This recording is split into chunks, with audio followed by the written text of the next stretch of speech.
अभी कुछ दिन पहले ही बात है, एक बार हम किसी तीर्थ स्थान पर गए हुए थे। भीड़ ज़्यादा नहीं थी तो सब कुछ जैसे अच्छे से देख पा रहे थे, तो सामने एक महिला बैठी हुई दिखाई दी। उन पर मेरी नज़र पड़ी तो मैं देखती रह गई। इतनी सादगी जो अब बिरले ही देखने को मिलती है। सलीके से बंधी हुई साड़ी, सिर पर पल्लू, एक सहज सौम्य सी मुस्कान और आभा मंडल ऐसा कि स्वर्ग की अप्सराएं भी नतमस्तक हो जाएं। मैं देखते ही पहचान गई, ये आचार्य स्वामी अनिरुद्धाचार्य जी की धर्मपत्नी हैं। क्योंकि कभी भी उनसे हम सीधे तो मिले नहीं थे, लेकिन टीवी पर हमने उनको देखा था। कोई बनावट नहीं, जैसे वे टीवी पर या यूट्यूब पर अनिरुद्धाचार्य जी के साथ दिखती हैं, ठीक वैसी ही सादगी इस वक्त भी थी। उनसे बात करने की उत्सुकता मन में जाग उठी। थोड़ी औपचारिक बातें हुई और बाद में आखिर मैंने उनसे पूछ ही लिया कि आपकी शादी महाराज अनिरुद्धाचार्य जी के साथ कैसे हुई, और उन्हें जैसे बीते समय की यादें ताज़ा हो उठी। ऐसी मीठी मुस्कान और आंखें स्वप्निल हो उठी। कहने लगी, जब हमारी शादी हुई तब वे आचार्य नहीं थे, वे एक साधारण ब्राह्मण पुत्र थे। हमारा जीवन भी बहुत साधारण था, लेकिन जीवन में सुकून, सादगी बहुत थी।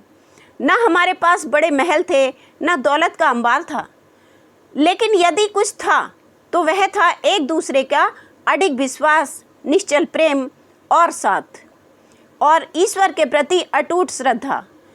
फिर वह महिला थोड़ी मुस्कान लिए कहती हैं कि उन्हें तो प्रारंभ से ही धुन सवार थी। प्रभु श्री कृष्ण की भक्ति और उनके नाम का, सनातन धर्म का प्रचार और प्रसार और समाज में धर्म की स्थापना। मुझे पता था कि ये मार्ग आसान नहीं होगा, ये राह फूलों की नहीं कांटों भरी हुई है, क्योंकि समाज के लोगों की अपने नज़रिए होते हैं, अपनी अपेक्षाएं होती हैं। कुछ अच्छा भी कहेंगे, कुछ बुरा भी कहेंगे, और परिवार की अपनी जिम्मेदारियां भी होती हैं।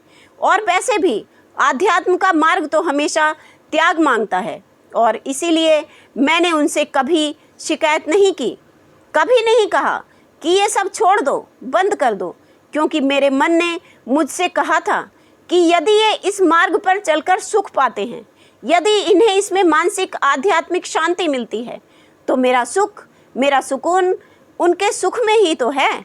हमारे जीवन के शादी के शुरुआती दिन बड़े कठिन थे। जब भी मुझे उन दिनों की याद ताज़ा होती है तो लगता है जैसे कल ही की तो बात है। कई बार रसोई में खाने के राशन भी समाप्त हो जाता था और खरीदने के पैसे भी नहीं होते थे। हम लोग बच्चों के साथ पानी पीकर भी सो जाया करते थे।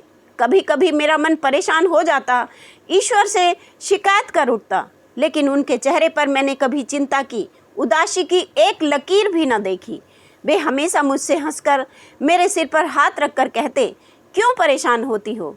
जो श्री कृष्ण का नित्य सेवक है, जो श्री कृष्ण का शरणागत है, उसकी चिंता प्रभु स्वयं करते हैं। हमारे विश्वास को वे डगमगाने नहीं देंगे। और मैं हंस देती, मेरी उदासी न जाने कहाँ चली जाती। उन पर मुझे हमेशा विश्वास रहा, और यही हमारे जीवन की सबसे बड़ी पूंजी, सबसे बड़ा उपहार था। मैं अपने घर के सारे काम स्वयं करती। हमारी एक गाय भी थी, गौरी, जो आज भी हमारी गौशाला में है। उसकी नित्य सेवा मैं स्वयं करती थी, और जो दूध वह देती थी उसमें से थोड़ा दूध कभी कभी मैं बेच भी दिया करती थी, जिससे घर के खर्चों में थोड़ी मदद मिल जाती थी। जब मेरा बेटा छोटा था और किसी खिलौने की जिद करता तो मैं उससे दिला देती, या दिला नहीं पाती तो उदास हो जाती। तब वह मेरी गलबहियाँ डालता और कहता, मम्मी कोई बात नहीं है, बाद में ले लेंगे। लेकिन मैं घर की हर छोटी बड़ी परेशानी उन्हें कभी नहीं बताती थी, क्योंकि मैं उनका हौसला, विश्वास टूटने देना नहीं चाहती थी। उनके चेहरे की मृदुल मुस्कान और असीम शांति मुझे दुनिया की सबसे भाग्यवान स्त्री होने का एहसास कराती थी। मुझे आज भी याद है जब एक बार उन्होंने मुझसे कहा कि आज मंच से कथा करने का निमंत्रण आया है, लेकिन ना तो मेरे पास ढंग के कपड़े हैं और ना ही इतनी दूर जाने का किराया है, तो मैं सोच रहा हूँ कि इसे टाल देता हूँ। नहीं, बिल्कुल नहीं। मैंने उनसे कहा था कि ये प्रभु का निमंत्रण है, आपको जाना ही होगा, और मैंने अपनी छोटी सी संदूक खोली। उसमें मेरी माँ की दी हुई 2 सोने की चूड़ियाँ थीं। थोड़े भारी मन से मैंने उन्हें निकाला और प्रभु से प्रार्थना की कि यदि ये आपकी ओर से हमारी परीक्षा है तो ये हमें स्वीकार है। और मैंने उन चूड़ियों को बेचकर 2 जोड़ी धोती कुर्ता लिए और कुछ पैसे किराए के लिए उन्हें दे दिए। आज मैंने मेरे कृष्ण का श्रृंगार स्वयं किया था। उनका माथा सजाया चंदन से, रोली से और गले में तुलसी माला पहनाई। आज वे मुझे हर दिन से ज़्यादा सुंदर दिखे। मुझे लगा जैसे मैं साक्षात कृष्ण का दर्शन कर रही हूँ।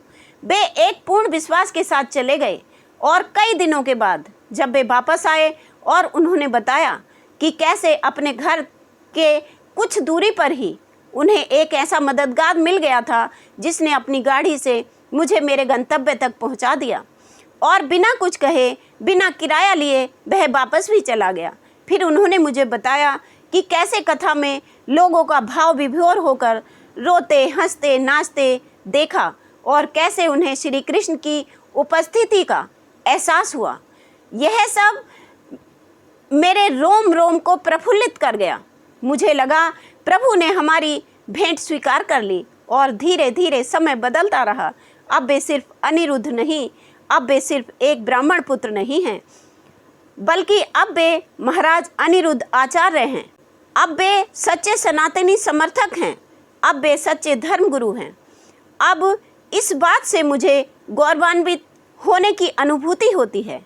कभी कभी जब वे हफ्तों महीनों घर से बाहर होते हैं और घर के बच्चों की, गाय की, सबकी जिम्मेदारी मुझ पर होती और मैं अपने बेटे की पढ़ाई के साथ साथ उसके पिता के जैसे संस्कार भी उनको देना चाहती थी, तब मैं ही उसकी माँ, उसका पिता दोनों होती। और कभी कभी रात में तेज बुखार से जब बच्चा कराह उठता तो मैं ही रात भर अकेली जागती, उसकी सेवा करती, घरेलू उपचार करती, बच्चों की दवाई, स्कूल की फीस, घर के खर्च सब मैं अकेली ही देखती थी। बच्चे जब छोटे थे मुझसे अक्सर पूछते, माँ पिताजी कब आएंगे, वे हमारे साथ क्यों नहीं रहते? तब मैं ही उन्हें कहती, बेटा उनकी जिम्मेदारियाँ हमारे साथ साथ धर्म के लिए भी हैं, सनातन समाज के लिए भी हैं। जब वे भगवान के सौंपे गए कार्य को पूर्ण कर लेंगे तब हमारे साथ आएंगे, हमारे पास रहेंगे।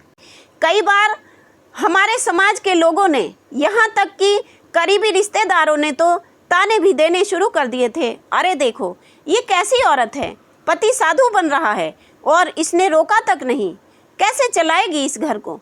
परंतु मैं उनकी बातों का कोई उत्तर ना देती, बस मुस्कुरा देती।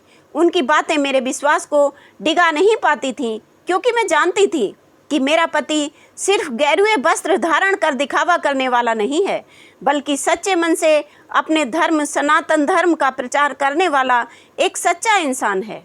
मुझे लगता था कि सनातन धर्म की खोखली हो रही जड़ों को मजबूती देने के लिए, धर्म के इस अखंड दीप को निरंतर जलाए रखने के लिए किसी को तो आगे आना ही होगा।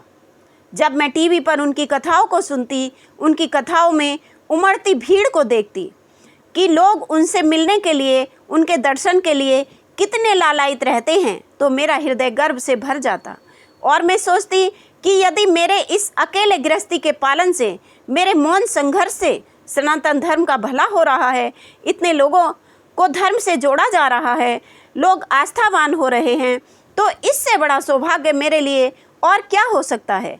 ऐसा कहकर वे चुप हो गई। लेकिन मेरी उत्सुकता बढ़ गई। उनकी कहानी से, उनके निश्चल मुस्कान से मैंने फिर उनसे एक बार पूछ लिया, क्या हम थोड़ी देर और बात कर सकते हैं? हाँ, क्यों नहीं, उन्होंने कहा। तब मैंने पूछा, ऐसी कोई बात जो आपको हमेशा याद रहेगी? हाँ, ऐसी एक घटना है। एक बार फिर महाराज अनिरुद्धाचार्य जी की पत्नी ने हंसते हुए कहा, एक बार जब वे कथा से वापस आए तो वे काफ़ी थके हुए लग रहे थे। मैंने पूछा, क्या बात है, कुछ हुआ है क्या? तब उन्होंने कहा था, सिर दर्द है, थोड़ी चाय बना दो, और वे लेट गए बिस्तर पर। मैंने घबराकर पास जाकर जब उनके माथे को छुआ तो वे बुखार से तप रहे थे। तभी मुझे अपनी सासू माँ की बात याद आ गई। उन्होंने मुझसे कहा था, बहू यदि किसी को तेज बुखार हो तो 1 गिलास गर्म दूध पिला दो और मुंह ढककर सुला दो, पसीना आएगा और बुखार कम हो जाएगा। यह बात याद आते ही मैं अपनी गाय के पास पहुंची। गौरी भी चौंक गई क्योंकि अभी शाम होने में देर थी और गौरी शाम को ही दूध देती थी। परंतु मैंने गौरी को प्यार से दुलारा और कहा, गौरी, तुम्हारे महाराज जी को तेज बुखार है, 1 गिलास दूध तो तुम्हें देना ही पड़ेगा। और गौरी ने दूध दे दिया और मैंने उसको अपनी रसोई में गर्म किया और थोड़ा ठंडा करके उन्हें पीने को दे दिया। उस रात्रि में लगातार जागती रही, उनकी सेवा करती रही और सुबह होने तक वे काफ़ी स्वस्थ लग रहे थे। मैंने उनसे पूछा, आपके पति कथा के दौरान हमेशा लड़कियों महिलाओं से घिरे रहते हैं, आपको बुरा नहीं लगता? हंस पड़ी आचार्य जी की पत्नी। कहा, नहीं, कतई नहीं। उन्होंने हंसते हुए जवाब दिया, यही तो रहस्य है पति पत्नी के जीवन में शांति का, खुशहाली का। मुझे इन पर पूर्ण विश्वास है। वे हर महिला को उम्र के हिसाब से देखते हैं। यदि जवान है तो बहन, यदि वृद्ध है तो माता, और यदि कोई बच्ची है तो वे बेटी के रूप में देखते हैं। वे साक्षात राम जी का स्वरूप हैं मेरे लिए, और एक पत्नी के लिए इससे ज़्यादा अच्छी बात और क्या हो सकती है? उनकी कोई ऐसी बात जिस पर आप गर्व महसूस करती हों? मैंने कहा, जी हाँ, बिल्कुल, और वो है वृद्ध माताओं की सेवा। आज के ज़माने में जब लोग एक माता पिता की सेवा नहीं कर पा रहे हैं, एक माता पिता का भरण पोषण नहीं कर पा रहे हैं, तब वे हजारों माताओं की सेवा कर रहे हैं। और ये कोई दिखावे की चीज़ नहीं है, वरन पूरे श्रद्धा भाव से करते हैं। आप जब चाहें तब आकर देख भी सकते हैं। हम लोगों पर भगवान कृष्ण की, राधा रानी की बड़ी कृपा है जो उन्होंने हमें इस कार्य के लिए चुना है। गौरी गोपाल आश्रम में रोजाना लगभग 14-15 हज़ार लोग भोजन खाते हैं और सारी व्यवस्था भगवान स्वयं कर देते हैं। कोई संदेश देना चाहेंगी हरि भक्तों को? बिल्कुल, सिर्फ इतना ही कि संत समाज के संस्थापक होते हैं। वे हमारे आचार विचारों को शुद्ध करते हैं। उनकी कही बातों का वही मतलब निकालें जो वे समझाना चाहते हैं। अपनी तरफ से गलत भावना उनमें ना जोड़ें। ईश्वर को अस्तित्व पर प्रश्न चिन्ह ना लगाएं और उस पर पूर्ण श्रद्धा, भक्ति और विश्वास कायम रखें।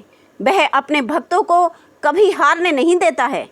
तो प्रिय भक्तों, आप सबके जीवन में सुख शांति बनी रहे, जीवन में लाडली जी की कृपा बनी रहे, संत समागम होता रहे। और इसी विश्वास के साथ आपसे अनुरोध है कि चैनल सब्सक्राइब अवश्य कर लें और कमेंट में राधे राधे लिखना ना भूलें।